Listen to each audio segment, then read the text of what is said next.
এই গুড়ির ভিতরে খালি লবণ আর পানি, এই গুড়িটা লবণ পানি দিয়ে তৈরি করা হয় এবং নারকেল আর গুড় এই তিনটা একসাথ করে আর পিঠা বানানো হয়। ডেলি 2500 টাকা বেচতে পারে। টিকা কত? দিতে পারে 600-700 টাকা। ব্যবসা করি 13 বছর।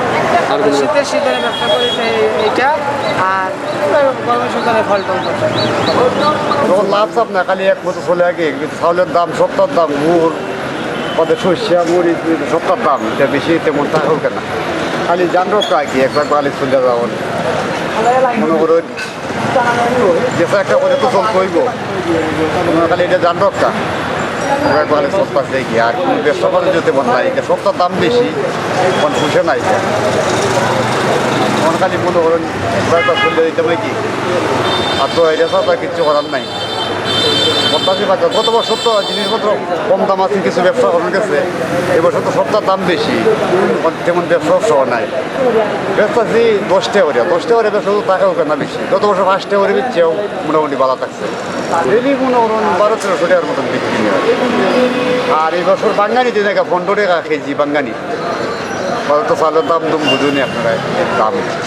প্রথম আমার কেন্দ্রীয় দিনের সামনে আমার 4 দোকান আছে, তখন আমি ব্যবসা করতাম, মোটামুটি সংসার নিয়ে আমি চলে থাকতে পারতাম।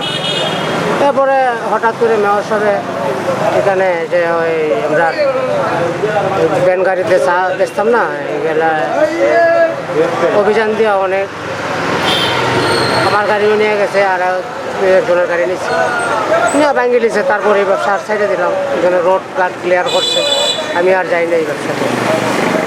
এতদিন বেকার, যে সময় যেটা বাড়িটা করি বুঝছেন না। আর এই পিঠার ব্যবসায় নতুন করছে, এখন 800-900-1000 টাকা বিক্রি হয়। একটা পরিবর্তে কেউ হইব না হইব, পরিবর্তে বোঝা যাইব, যখন কোনো মতে আছে আর কি। রইল বাপা পিঠা, আপনার গোমাতে দেয় গুড় নারকেল, গুড় নারকেল গুড়ি, চালুর গুড়ি। আর ব্যবসা হইলে তো এখন দাম বেশি, তো অনেক লাভটা কমই হয়।